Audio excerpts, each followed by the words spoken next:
A new housing development will be coming to the city of Jasper. More on what's being proposed. Plus, the city of Huntingburg's Stellar Communities application has gotten another boost. And Paul Lake with the Pike County Growth Council is tonight's guest on Inform. All of that and much more is up next here on the 18 WJTS News.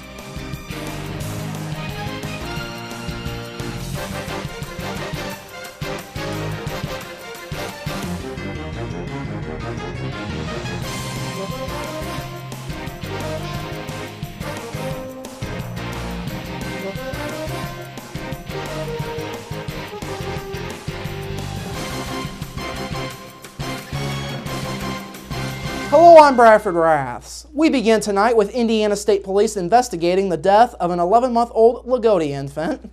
They say yesterday afternoon the child's babysitter had placed the infant into a car seat and buckled the child in. After securing the child in the seat, the babysitter realized that the child needed a diaper change. Police say the babysitter then unfastened the buckle of the seat and left the room to get another diaper.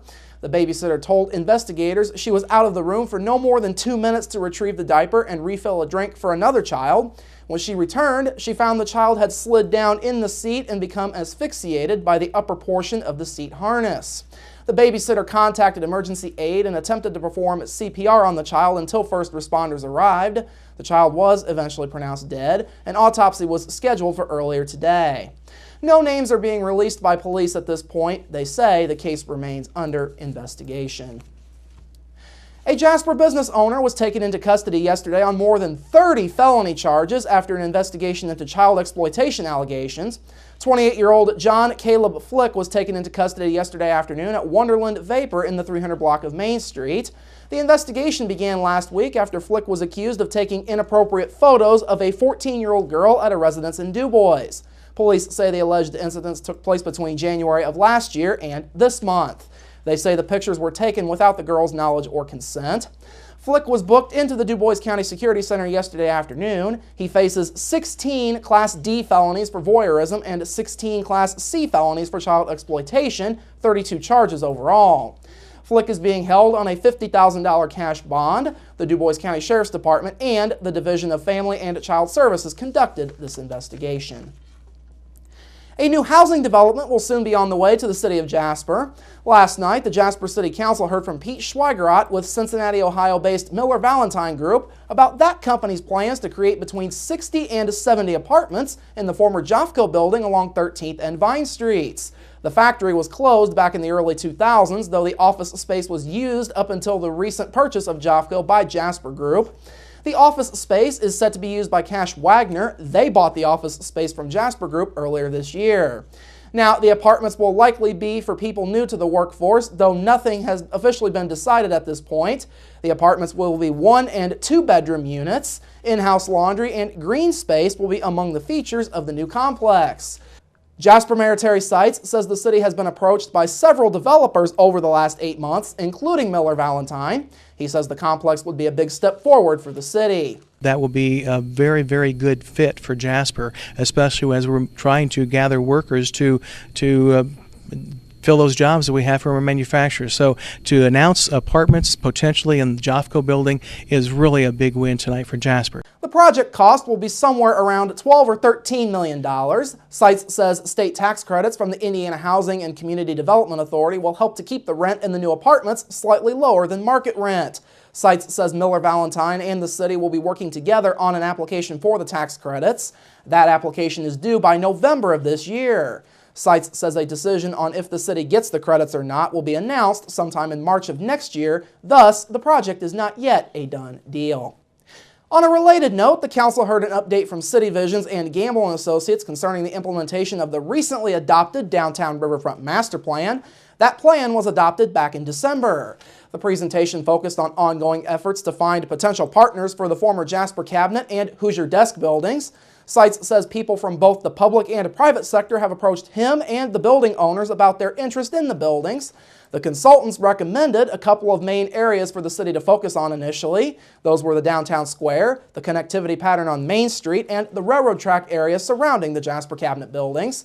Sites says the process is continuing to move along. It's much more detailed. We used what we call cartoon drawings earlier, and now we're going to be having some very intricate detailed drawings. And go, wow, I never really thought about that particular overlook on the river or the Patoka Steps in more detail. So we appreciate that. Council, I think, would agree that we have made great strides. And one thing I heard loud and clear is that Jasper has momentum, and I like that a lot.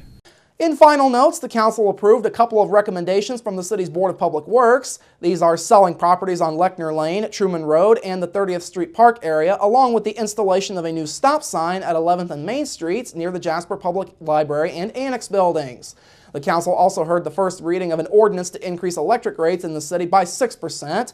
The increase was approved by the Jasper Utility Board at their regular meeting Monday evening. The City of Huntingburg has gotten another boost towards its Stellar Communities application. The Dubois County Community Foundation has approved a $50,000 grant to the city's Stellar Communities bid. The grant is part of Huntingburg's goal to raise $1.8 million in philanthropic pledges for the bid.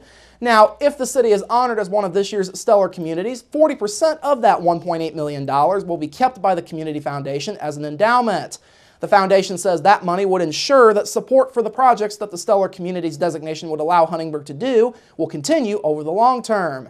Now, in the event that the city does not get the Stellar Communities designation, the grant will be for $25,000. That money would then go towards scaled-back projects that the city of Huntingburg is already working on. The $50,000 grant is set to be distributed in equal parts across both this year and next year.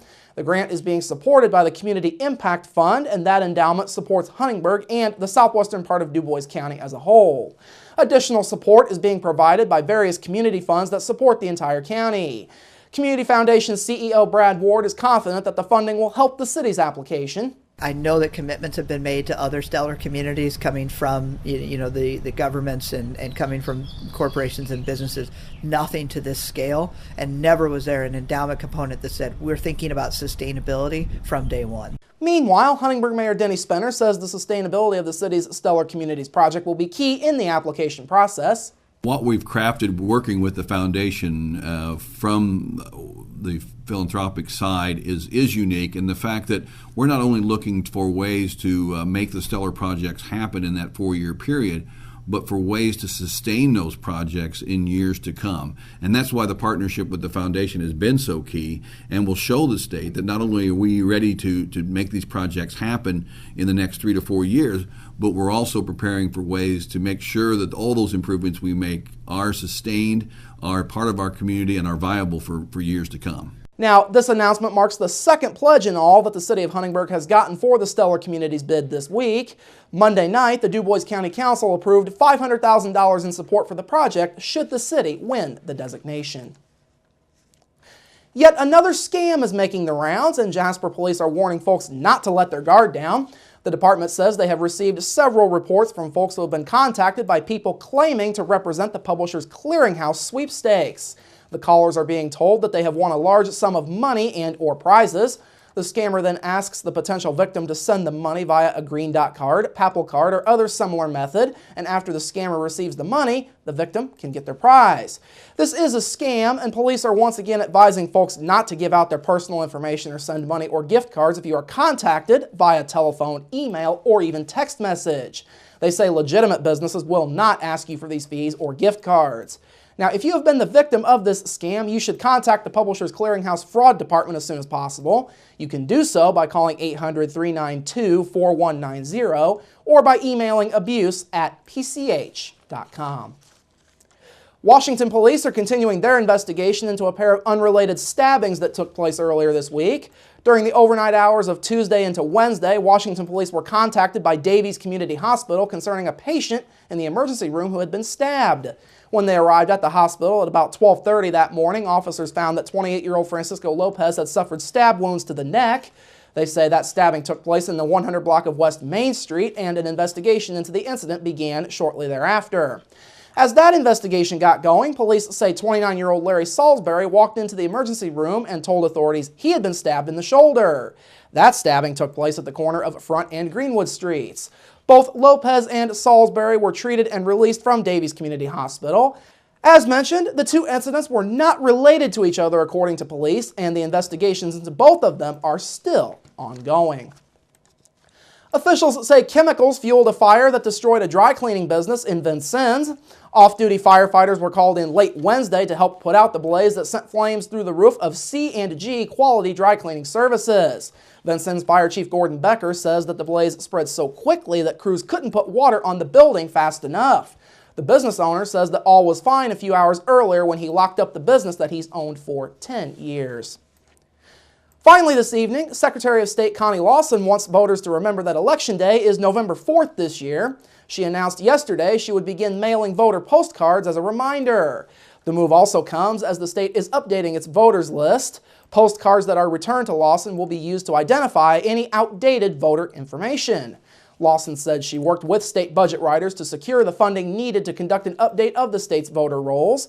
Voters who wish to update their information can visit the website indianavoters.com, their local county clerk's office, or any Bureau of Motor Vehicles branch.